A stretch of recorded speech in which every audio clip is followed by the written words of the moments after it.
On organise avec la Côte d'Ivoire un projet pour définir le développement de leur réseau électrique à l'horizon 2030, donc dans les 15 prochaines années. Et puis ensuite, la délégation ivoirienne vient chez nous ici en Belgique pendant 4 semaines pour se former à la méthodologie, à nos outils, à l'approche, pour être capable ensuite de répliquer cela pour les autres villes.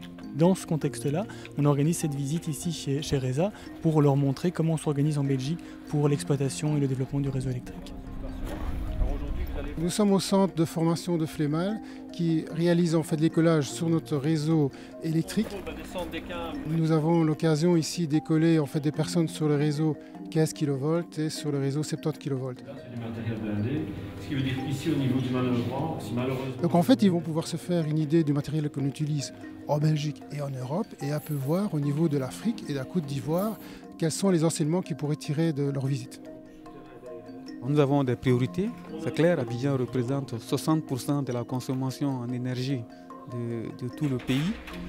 Et les besoins sont importants. Donc, qu'on voit les cabines à créer, qu'on voit les départs moyenne tension ou HTA à créer d'aujourd'hui à l'horizon 2030. Donc, ils regardent vraiment les technologies qui sont potentiellement assez avancées, qu'on peut trouver ici en Belgique, qu'on peut trouver chez RESA, qui n'ont pas encore développé dans leur réseau à eux, et de sélectionner celles qu'ils devraient prendre pour le futur chez eux. Donc ils essayent vraiment de se projeter dans l'avenir et de regarder les meilleures décisions qui ont l'air robustes et qui sont fonctionnelles dans d'autres pays. On sent que si le réseau est automatisé, on réduit le temps de coupure, on réduit le temps de réactions détecteurs de défauts et autres. Donc c'est vraiment important pour nous. C'est un objectif que nos directeurs veulent atteindre. On a un câble ici. Par client, chaque année, on a 48 heures de coupure du courant. C'est vraiment énorme.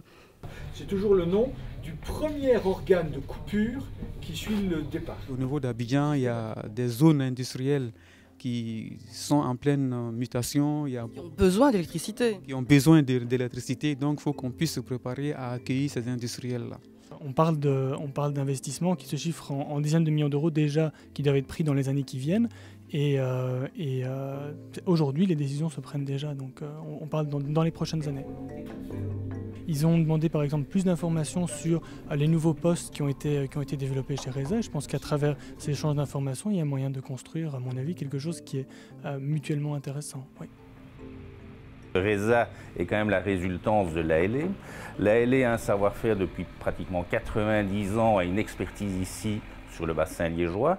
Et cette technologie qui est acquise, qui est stabilisée, nous pouvons l'exporter, nous pouvons en faire bénéficier d'autres pays. Et pourquoi pas effectivement une collaboration.